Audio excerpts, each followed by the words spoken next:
I am Chief Greene, Command Chief of Air Mobility Command, and you are listening to the Bedrock Podcast.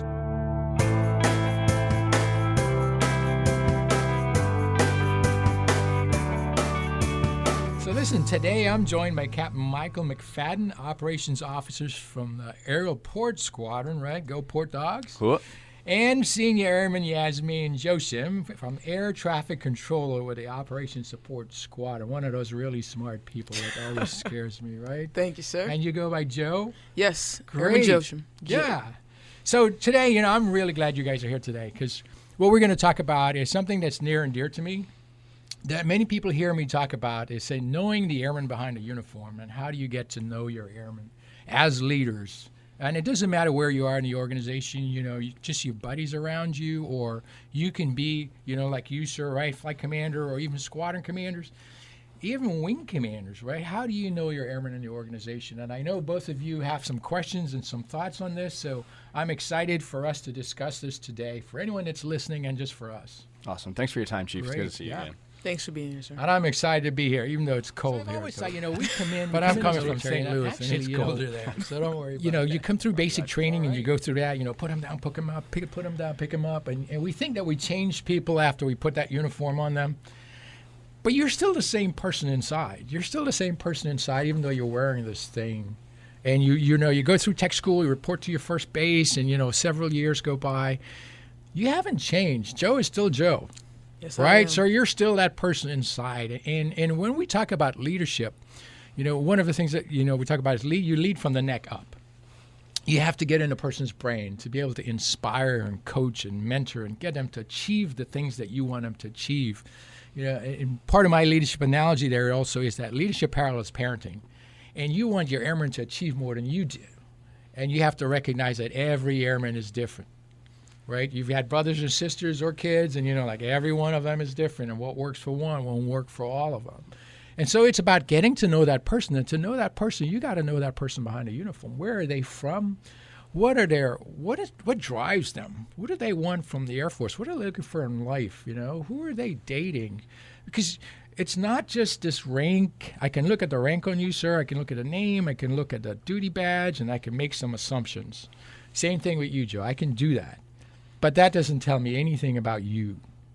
And this is where I want to see, and I hope that we can have supervisors spend a little time of getting to know that person, because that helps you to really be able to then influence and mold and mentor. And when I look at you, I should be able to see the person behind the uniform. Your family, where you're from, what your desires are.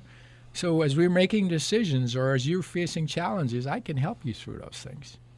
Does that make sense at all?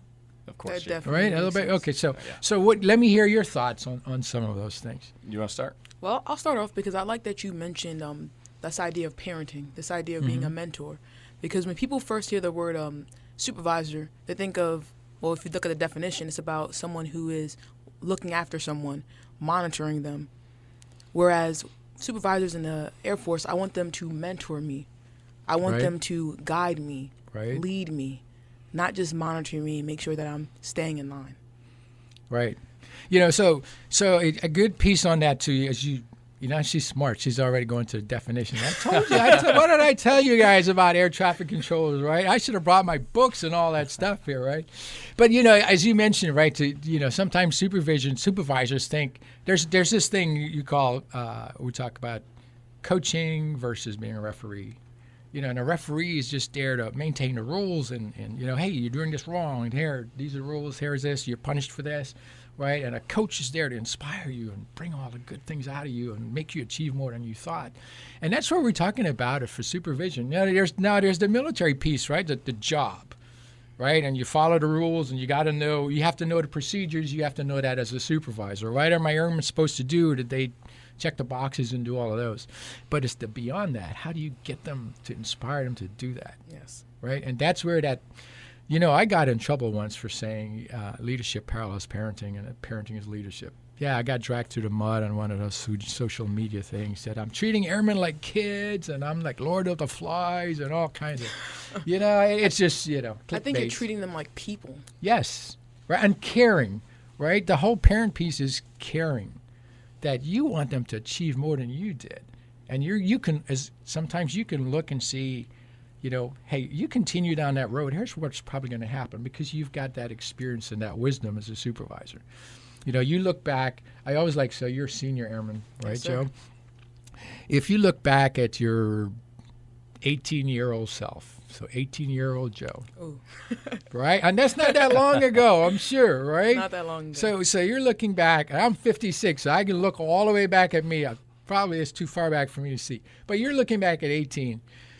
You probably say, oh, my God, that girl should have not have made those decisions. Or, oh, if I could go back and talk to her. Definitely in hindsight, Right? being 25 now and looking back, there are some things that I would have changed or taken She advantage just told her of. age on the podcast. Right? It's okay. It's okay. But so, and that came with wisdom and experience and sets and reps in life.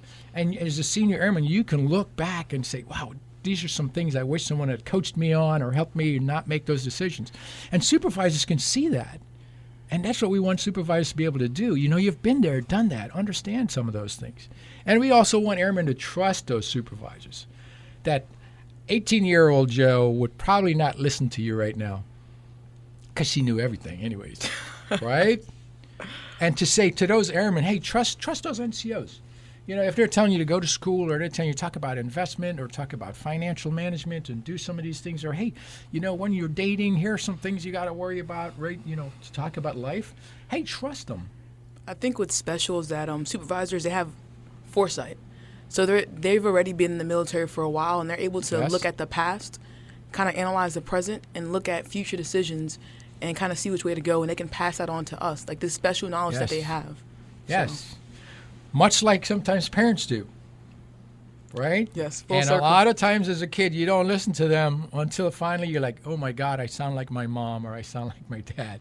It settles in, it sinks in, and we've got to trust that. What do you think about that, sir? So, Chief, in the Superport, we have more than 530 airmen, big A, civilians, poor dogs. They enlisted rule. officers. Right. Definitely, Chief.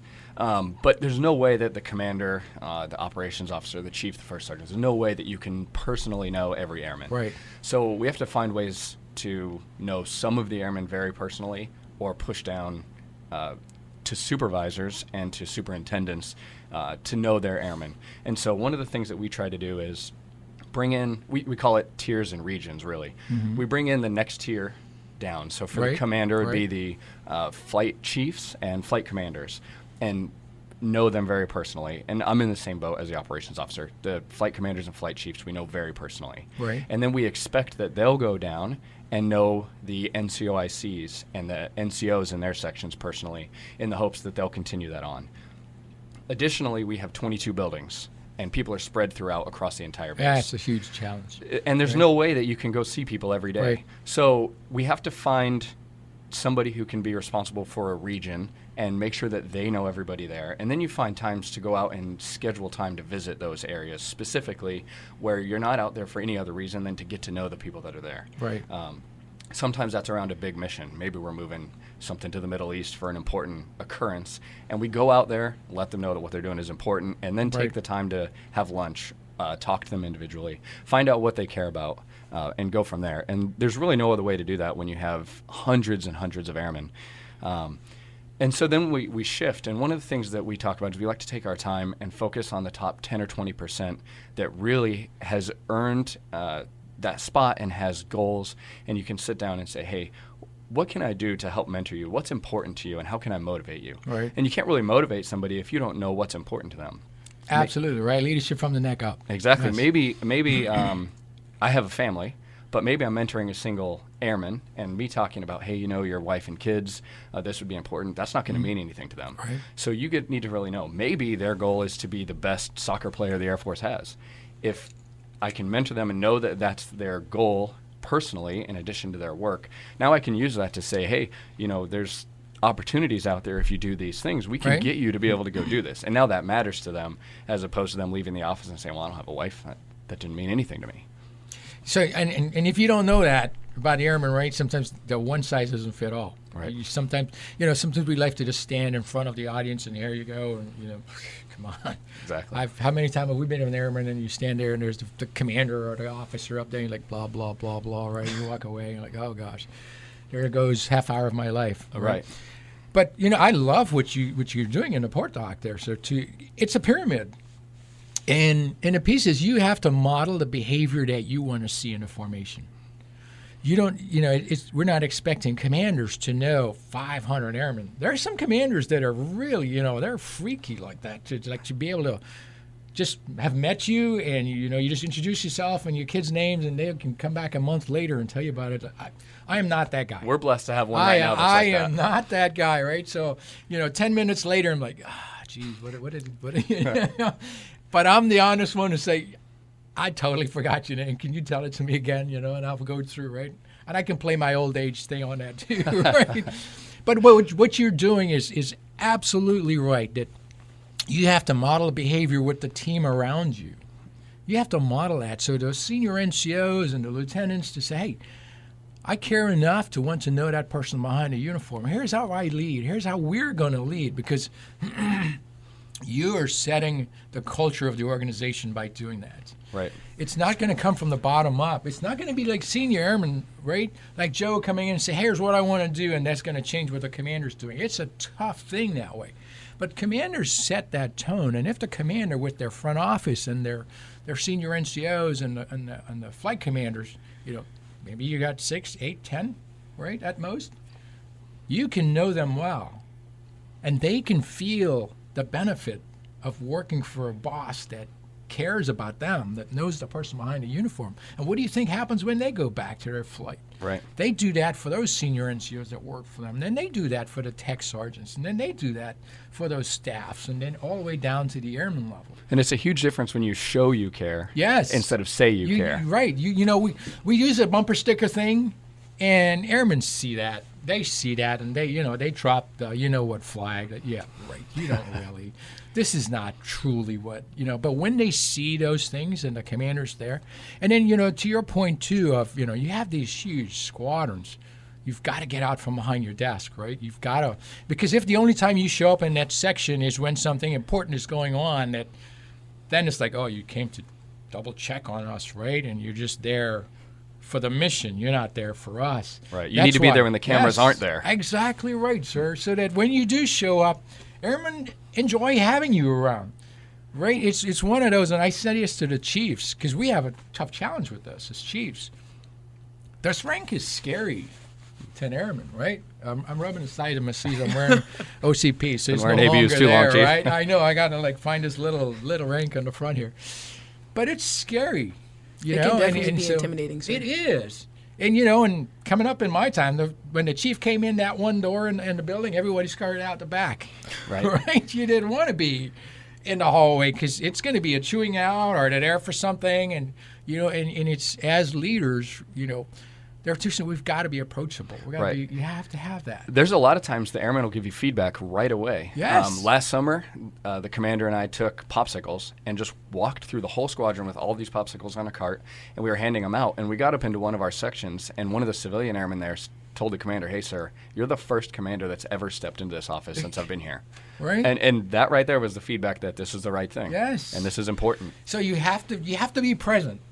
If you're gonna truly know your airmen, you have to be present in their work centers, and Exactly. you have to go out there. And so when General Miller and I come out, we love it when we come to visit a base and they've got us going helping the airmen change a tire. And I know it's a lot of work, and the airmen, oh my God, we call it the dog and pony show. But it's so much fun for the airmen to see us there, and we're struggling. Like one time we went out and we were working on a C-130, and we're changing this ball screw. I didn't even know what a ball screw was, And so we're up in a wheel well, and it's a heavy thing, and the boss is down trying to work that, and I'm trying to get it hooked on the top.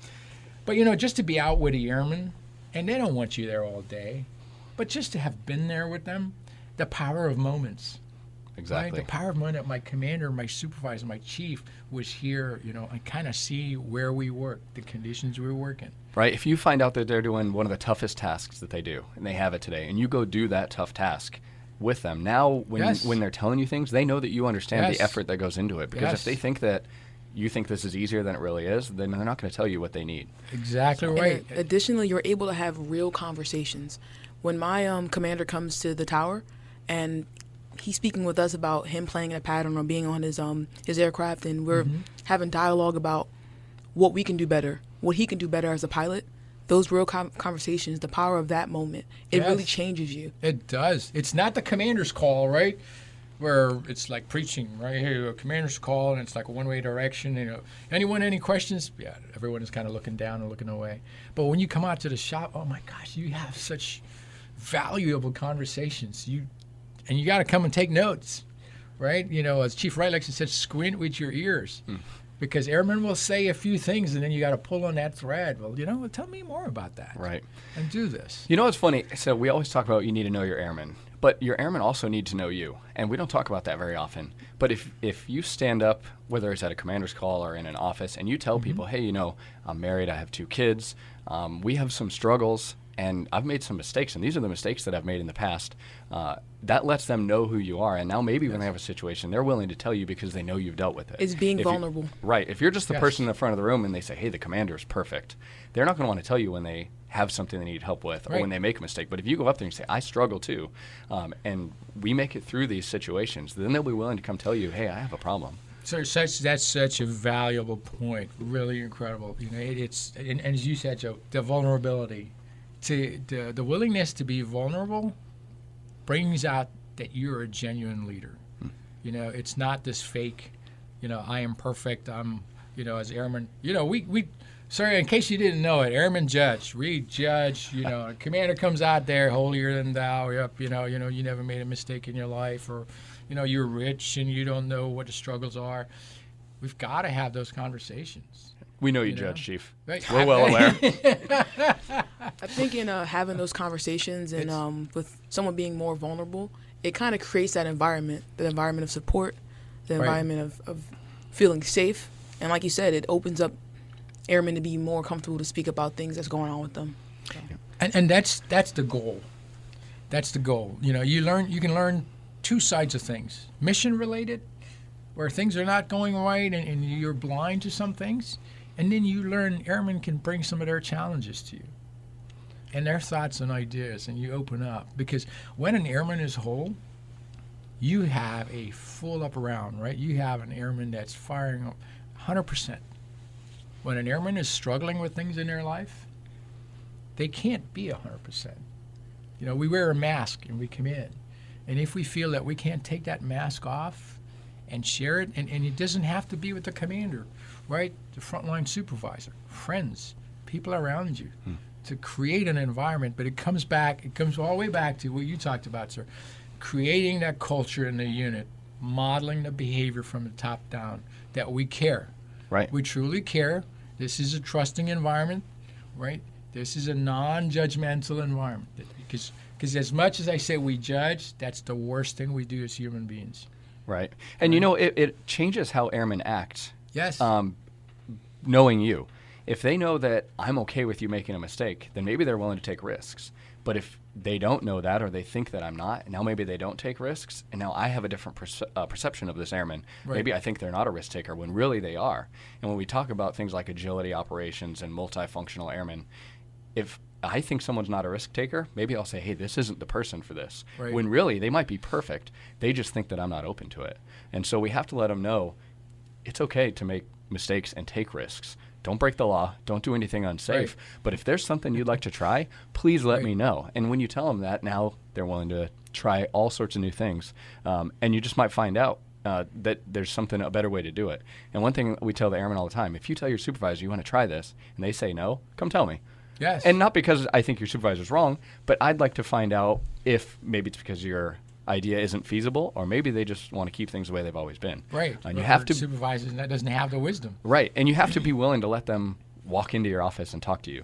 Right. And one thing we always talk about, you have to make time for somebody that takes the time to stop by your office. If they're there to talk to you, something is important enough to them that they said, I'm going to go do this. And sometimes you be late to a meeting, but if they take that time, you have to afford them the opportunity. I'll pick on you on that one, though, sir. Oh, man. So we always say, I have an open door policy. I was thinking that. Joe, have you ever used an open door policy? With who, sir? With anyone. Like the chief or the commander says, I have an open door policy. Well, I actually listened to your ATA keynote, and you spoke about airmen being bold. Right. And That's something that I've always tried to do, but I know that's not something that everyone else is comfortable with doing. Right. If I need something from my supervisor, from a crew boss, from my commander, I don't feel discouraged or I'm not timid. I'm gonna ask because it's probably something that I need or something that can be done differently. Right. And it's important to be bold. Honestly, I really agree with you. It is. The piece that I think sometimes, especially commanders and senior leaders, enlisted or officer, really, we hide behind this notion that we say, "Hey, I have an open door policy. You could come and tell me anytime."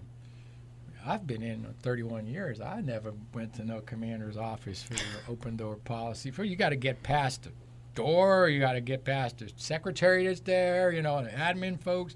You're not getting in that office, right? So Even here's for the what chief's office. I'll That's tell why you we though. say you have to get out of that office. You got to create access. I agree with you, Chief. But I'll tell you, in our squadron, the chief and I, Yeah. we don't have a secretary. So if you walk into my office, you're going to be in my office. But think about it. When you were the lieutenant, did you go up to the commander's office? I did not.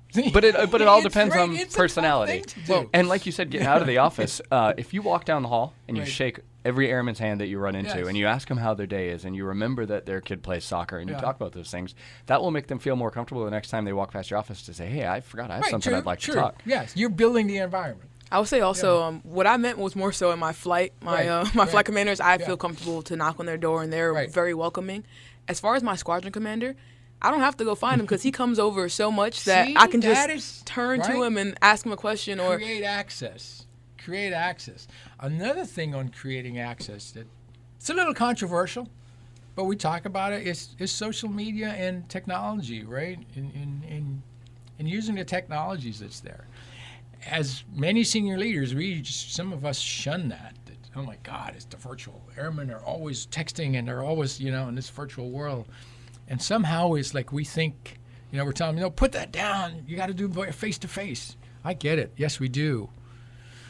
But do any of us really think 5 years from now, 10 years from now, like the virtual world is going to implode? Like, there's Absolutely global not. warming happening in there, like, oh my God, it's going to disappear. Or is it going to be more prolific? With 5G coming on, with the new technologies, with VR, right? And AI, right? And the AR and all the other things coming on. And so we've got to learn to meet airmen where they hang out. Whether it's online gaming, whether it's just being able to send out notes to folks on a text or being able to respond to them, whether it's when you're having a flight call that you allow them to text in questions, because you've got extroverts, introverts, and it's tough. That's Chief. I'm one of those folks when I sit in the auditorium and say, "Do you have any questions?" I'm like, my brain locks up.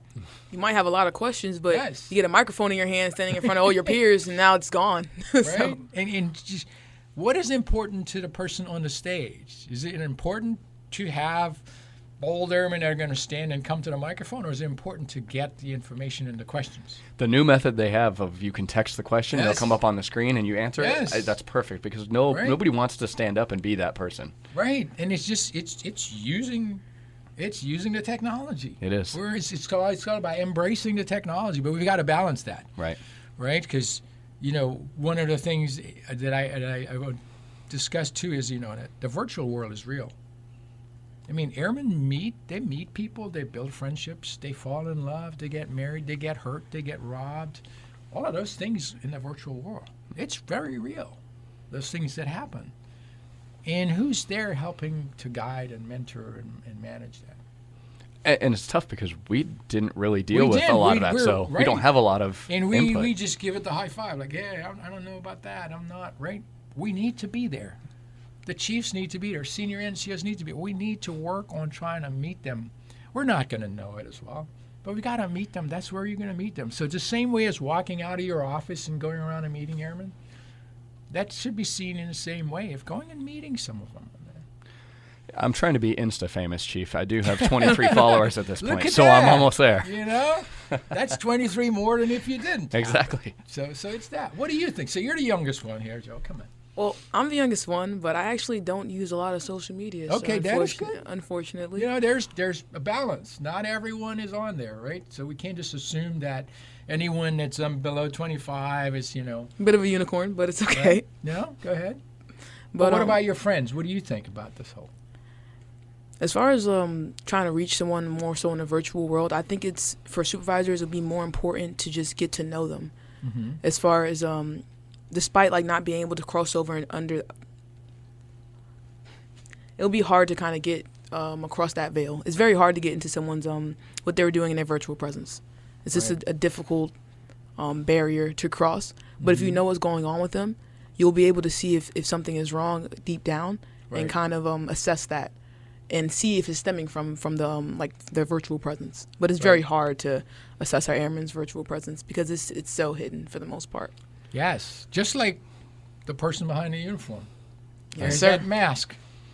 We There's have that a mask. Facebook page here Right. where people can submit things anonymously. And one of the things that we deal with is we'll wake up in the morning and somebody will say, hey, there was a post about one of our airmen. And now we have to check on them, make sure they're okay. And then it goes briefed all the way up the chain. And that's all because of this virtual world. And if we're not on it, then we may not catch it until it's too late. Right. It can be very important to someone that sees it, and we might not see it for 48 hours. It's a tool. It is. It's a tool. And I'll tell you, sitting where I am at the headquarters, I have the unfortunate access of all the suicides and, being briefed up, coming up. And I'd say a very large portion of those where there was an ideation and we were able to respond, it's always come mostly from social media of someone text something. Or it's never, I'm talking to Joe and I said something, right? Right. That's how important this is, just to have feelers out there and use the technology that's there. It is. One of the things, we do a Commander's Cup here on a quarterly basis. And one of the things that we started with is, hey, let's set up a bunch of sports. Everybody wants to do tug of war and football and ultimate frisbee, and it's going to be a blast. And we did that, and half the squadron had a blast. The other half, not so much. And when we were trying to figure out why, we realized the other half didn't want to play sports. They wanted to have an art competition, and they wanted to have a video game competition and a dance-off. And so once we started incorporating those things, now we saw the whole squadron. Right. Airmen sign up for what they're interested in, and sometimes that might be virtual type things. It is. And when you can get everybody involved and having a blast, now at the end of the day, when you give out the Commander's Cup, everybody is stoked instead of half the squadron cheering and the other half saying, why are we still here? It's time for us to go. Leadership's parenting. Not every one of your kids want to go play baseball. Right. Right? Some of them are just fine in the house with a puzzle or being online, and they're chatting with folks, right? Is it healthy? There's debate on that, but we've got to be able to appreciate that. And it all, it circles right back around to what we're talking about of knowing your airman. Exactly. Knowing your airman, not just knowing, hey, this is the best one at this job. That's where we kind of tend to stop in the military. Who's better at this job? Hey, Joe is really good when there's so many aircraft in the pattern or blah, blah, blah. You guys have all this stuff, right? And I know, Dover and McGuire, you guys have all these routes and you have to deal with that, and you think, oh, yeah, we're good at that piece. But how many supervisors can say, here's Joe's desire. This is what she would love to really do. Here's some of the challenges she's facing in her family. Here's where she's from. Here's where she grew up. I don't even know where you grew up. Well, Bronx, New York, sir. And specifically in the tower, it's pretty unique. We have a unique dynamic because you can work directly with your supervisor. So while I'm in local dealing with aircraft in the pattern, my supervisor can be in ground taxiing aircraft to the runways. So that makes it easier kind of for them to see what's going on with me and being able to talk with me, but it also can create a barrier because we are directly dealing with operations. Right. So if I had a bad day, might not want to speak with my supervisor or he might not want to speak with me. So it can create a barrier, but it can also open up lines of communication. Right. So. To say, hey, maybe after you guys are off work, hey, we need, and that brings us to a piece that really, sir, I think comes back to leadership. We used to have this thing called sergeant's time. And sergeant's time was really maybe once a week, sometimes in the afternoon. It's about a half hour, 20 minutes to half an hour, where you just hung around. I came up vehicle ops. You hung around the break room, and you just talked about life. It wasn't about don't drink and drive. Those things were all plastered everywhere, right? It was about life. Hey, what are you doing this way? Hey, what's happening? Who's dating who? Who's, life stories. Who got divorced? We're talking about child support. We talked about paying alimony. Life. Right. Real issues. These are natural things that happen in our environment. Things that probably weigh more heavily on you than the actual job, but can affect how you operate. Exactly right. When when I was at MacDill in the LRS there, we had a heritage room, and once a week we had airmen's time in there, and the airmen were able to go in there for an hour, actual rank airmen, right. And the NCOs would do their job for the entire hour. So when the airmen didn't have to sit in there and say, when I go back, I'm going to have to make up all this work. Right. It was a free hour for them to have coffee, chat with whoever showed up, and when they came back, their work will have been done, so they just jump right back into it and go. And they loved it. It was hugely important to them to just be able to chat with people from other sections, other flights, and just talk without having it be a staff meeting or about work. That's great, creating an environment for them to build relationships. I would encourage having some of those NCOs and senior NCOs, since I'm like all confused now, having some of those NCOs and senior NCOs in there, because they're the ones with the wisdom and the knowledge to guide some of that conversation. Otherwise, it's like the blind leading the blind sometimes. True. Right? That kind of reminds me of what my squadron has just started doing third Thursdays of the month. And because in my squadron we're so diverse, so we have not only air traffic, airfield management, AIF, RAWS, which deals with which used to be ATCALs, weather. You so guys hearing all those acronyms? Yeah, that's how they talk over there. Sorry, we do like to keep it succinct. But yeah, so we come together every third Thursday of the month, and we get not only airmen, but senior NCOs, officers together, and we just, converse. We have fun, whether it's meeting and playing some games, having different activities, but it's just getting everyone together and having those conversations and just really having a good time. So, right. With Secretary Mattis, when he was in there, he put out a memo on leadership, talking to us, especially senior enlisted leaders and leaders, that in many aspects we are, and he used the Latin verbs, in loco parentis, saying that, as leaders, we're there.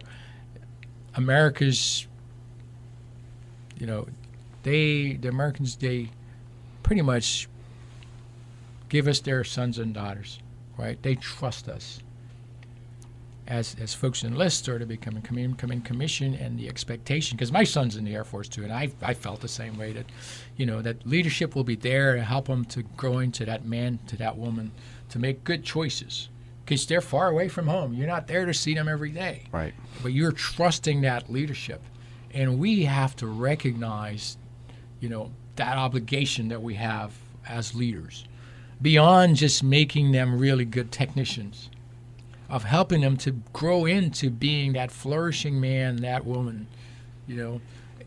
on what is life, how to make good choices, what do good choices look like, understanding that, hey, you can make mistakes or you can commit crimes. Those are two completely separate things.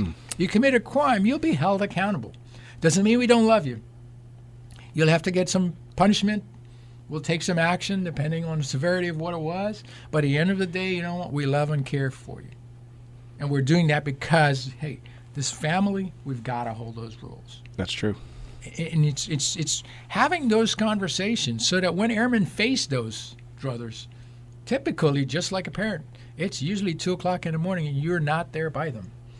And they've got to make those decisions based on everything that you've helped to program that brain with. Right. And it's a programming, right? It's from the neck up, this is a computer on your head, and we have apps in there, and everything we do and say and mentor and model, it's programming. We're putting programming in there so that when they can always reach into those things. Right. It really is like parenting. I did a feedback for a second lieutenant on Thursday, and during that time I said, hey, do you need any help with your taxes? And she said, I've never done it on my own before. So I said, okay, we probably ought to look at that before you end up just not doing it or having issues. So that was me 2 weeks ago, and it was not easy. Doing it for my first time with TurboTax. Hopefully you went and got some help. I definitely got help. Okay, good. All right. I sent last week, I sent a note to all the command chiefs saying, hey guys, just remember that for a lot of our young folks, this is the first time ever that they're filing taxes. Right. And oh, by the way, with our security clearances and all the other things, this thing can have an impact. And I actually had a senior NCO that went through it step by step with me and helped me completely through the way. That's the way it should be. Excellent. That's You awesome. getting any money back? Yes, I am. Okay, all right. You heard it here. You heard it here first. It's your money you've been paying into the government. And it's an important thing because we've had senior level folks that got in trouble for not filing their taxes. Right. Right? Senior level folks. So this is one of those things where, it's mentorship, it's coaching, it's being that parent. It is. And that helps build trust. Yes. When they know that it's not just about how many pallets did you get on that aircraft, it's did you get your taxes done on time and correctly. That builds all that trust. And one of our philosophies, I print out one of our smart sheets, but we put inspire, empower, invest across the bottom of a lot of our memos and documents that we use. And we talk about how that's not so much a philosophy as much as a promise. Yeah. That we will inspire you, empower you, and invest in you personally and professionally. And doing those things, saying, hey, we tell you need to get professional development. That doesn't necessarily mean go get your bachelor's degree. That might mean learn how to play a guitar. And whatever's important to you. And so those 3 words, we have them on the wall. We put them on our documents. And we try to remind people, hey, this is what we're going after all the time. And we've noticed that it helps when you do things like, did you do your taxes? Now they start to believe those words. And then obviously with empowerment, giving them the power to make decisions and not have to ask you every time. If you can stick to those things, then and then it's telling them, hey, here's how we've been investing in you. Right. Here's some things that airmen are doing, because a lot of times we got to make sure that it's not just a bumper sticker. That here's the value behind that, and here's the numbers that we've been doing. Here's how we're empowering airmen. So for the commanders that stand up and do that, it's important to have that relationship as you go about it. But it comes back down. It always comes back to this: we're human beings. We're human beings. We're all generally good human beings. And we all come to work wanting to do our best. I don't think any airman wakes up in the morning, come in and say, what, I am just going to screw it all up today. I'm coming in and I'm going to mess up. I'm going to crash an aircraft, or I'm going to. No. Right? It's never, right? But things happen. Like you said, this is a big computer that's controlling our bodies, this thing on our head. And sometimes, it's working on whatever challenge that, you broke up with your boyfriend or your girlfriend, or you're being weighed down at, oh, my God, I'm going through a divorce. Things are falling apart, And it doesn't even let you look at, hey, look at the statistics in the United States on marriage failure, right, or marriage success. It is not astronomical, right? This thing is almost like a 50-50. Right. Right? To say, hey, those things happen. If I were to go into a room of all airmen and say, hey, who's had a divorce in here? You'd be surprised. Actually, you probably wouldn't be surprised. There'll be a lot of hands go up. But airmen face that sometimes, and they think they're the only ones in the world ever. And I can't talk to anyone about this because my life is so perfect, or everyone else's life seems perfect. That's the one piece on social media too, right? We only post a nice, great vacation picture, and everybody's life is perfect. Exactly. I'd seen a funny Facebook meme with, the mom fussing, trying to get the kids to take a picture together, the brother and sister, like, and then finally they get a quick smile, and that's the picture posted, and on the caption beneath is, "My reason to breathe." Right? Right? And everyone is looking like, oh my God, what perfect kids they have, right? 2 seconds prior to that picture, right, there was all kinds of stuff going on. Right. We don't see that piece. We just see everyone's perfect lives. It kind of gives that illusion that everything is perfect around you, and maybe that your life's just going bad, but something's wrong with you. But it's the strength in numbers, though. Like if you know what's going on with other people, and that there's a lot of people that are struggling with what you're struggling with, you don't feel like you're alone. It gives you that power to. Right. And you have to remind them, you matter. No matter what your struggles are, you still matter. And a big part of it is, if somebody goes through a rough patch and they have a rough day, you need to talk to them the next day and say, hey, just so you know, it's all good. Yes. Everything that you went through yesterday, we're all still here for you. We all love you. And let's press forward as a team. I never had those conversations. And like we spoke about a little bit before, I don't know if it's different now. That people didn't used to talk like that. Do you get those conversations? Yeah. Well, I don't want you to put your supervisors on your spot, But we say that, sir, and it sounds great. And gosh, we have to make it happen, right? We've got to model that behavior. We as the senior leaders have to model that behavior. Say, hey, I know yesterday was a crappy day. Hey, Joe, it's all right. It's okay, right? Let's buckle up. We're ready to go today, right? I think kind of like what we were speaking about before we even started the podcast about it's okay to fail. Like, it's okay for Right. things not to go the way you planned them. And I actually do have those conversations every day at work, because even with the people that I'm training, they fail a lot. They make mistakes a lot, because that's part of training. And when you're in the simulator, making the wrong decisions, but you have to fail. Sometimes you have to go through things to get better, to become Yes. stronger. And that's Yes. okay. Sometimes you learn much more from your failures than you do your successes, right? Because sometimes the success comes somewhat easy and you just think, well, I was just good, Right. right? But when you fail, it really makes your brain, this computer focuses on, well, what did we mess up? What do I need to learn? And really get in. And Joe, that is a profound one there that, yeah, we've got to accept some of those things. Right. When you succeed, you just think, hey, I'm the man. Of course. Right, Of course yeah, I succeeded. yeah, look at that. But when you fail, it's like, why did I fail? You don't normally look at why you succeeded. really drill You down. did it. So, You're like, your brain is like amped up right then. Like, oh my gosh, I can't let this happen again. right. You know, all of these things are at risk, and you start focusing in on those things. And so I'm not telling everyone to go out there and fail. No. It's going to come on its own. You don't even have to try, right? Right. It's life. It's things. If you continue to push, and that's how you grow. That is, Joe, that's profound. That's how you grow your airman. Yes, sir. Yeah. My first supervisor, because Dover was my first base, my first supervisor, he always told me, he said, no shot is a sure miss. There you go. No shot's a sure miss. So you can't be afraid to fail. We don't want everyone to go out there and start failing, but you can't be afraid to shoot your shot. You can't be afraid to go out there and do what you got to do. Right. Yeah. This is really, really good. You know, it comes all the way back. You said, we're leading people. And to lead people, we've got to have relationships. We're human. This is a humanistic thing, right? To know the people around you, because when you do, you're that team. You look at some of the highest functioning teams, you know, like some of our special ops folks. You know, they even after they come back from deployments, their families are together. They hang out together. They know each other's kids, right?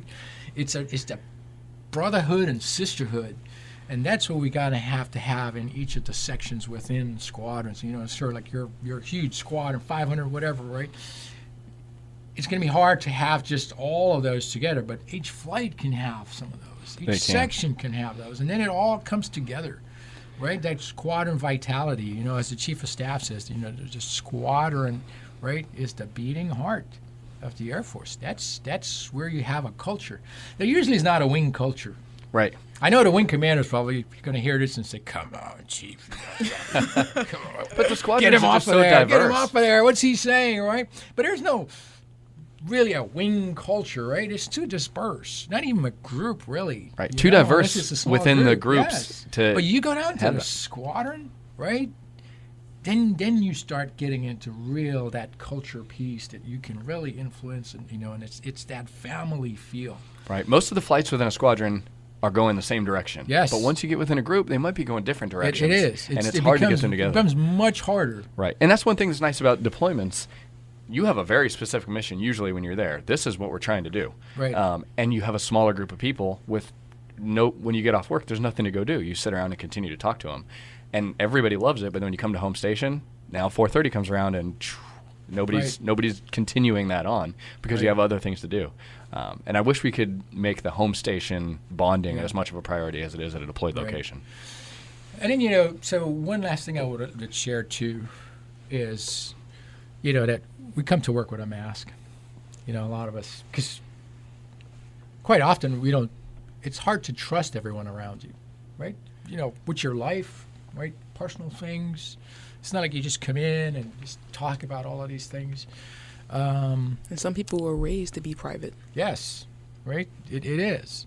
And so you've got, as a supervisor, recognize that. And I always use myself as an example, too, of coming up. You know, I was that airman, that go-to airman. You know, I was the sharp.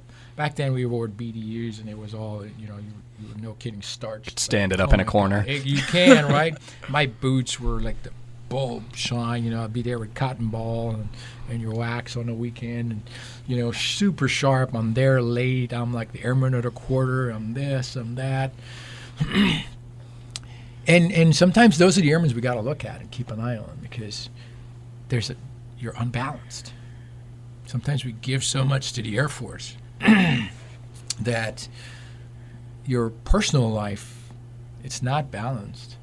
And I was married, and I wasn't putting enough attention in my family and my kids. I was the one staying late, coming in on the weekends because I needed to work on a schedule, and and then I was being fed by the NCOs and the senior NCOs. See, Airman Greene, that's what you need to be like, and just fed the brain, right? Computers like, yeah, right, and you do more and do more, and sometimes we have to recognize that and say, you know what, hey, Airman Greene, go home. Hey, this stuff's going to be here tomorrow, right? How are things with your family? Spend some time with them. Right? And we've got to have that balance. And you wouldn't know that until you know the airman behind the uniform, until you know it. Look, they're really working hard on this, but they've got some things they got to work on at home. And how do I balance their life? Right? Parts of some of that in loco parentis thing. Right. What's good for them? It's not just because sometimes it's the supervisor, like, yeah, that's the airman, because you know what, I can give him any task and it's going to get done. And we do that. I'm talking enlisted and officers. Right, it's going to get done. They're not going to rest until this thing is done. But at what expense? Well, and especially when they finish it, and you say, "Great job. Here's another. Yes, you did so well." Yes, right. We even have a thing for that, right? Find your race horses and give them more stuff because they're going to get the job done. At what expense? And supervisors, honestly, they wouldn't know what's going on beyond all the tasks being laid on one person until they care enough to ask. And then just ask. Right. Like if you know that this person has a lot of things going on and they have a lot of different tasks going on with work or outside of work, or you wouldn't know about at home until you actually sit down and think about it. Man, Airman Joachim has a lot going on. Let me ask her how is she balancing these things. Let me ask her how she's handling the pressure. But you have to ask these questions. Yes. You can't just expect that they're going to use your open door policy, right? Come in, right?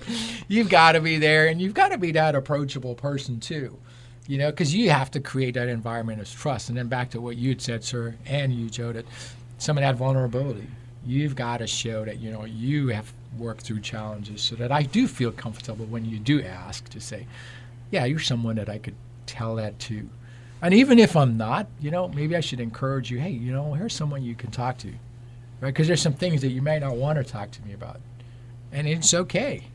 That is okay. Maybe you go talk to someone else, but just to know, especially as that supervisor, that you are talking to someone, you are getting that help, because when that's good, when everything is good in your brain and you're firing on all cylinders, hell, you're a perfect airman at work. You're getting stuff done, right? So great, guys. This is. I could stay here all day, and we can. This was awesome, we can talk about this because we're talking about people. We're talking about the most incredible thing, and we always say, people are our most valuable asset in the Air Force.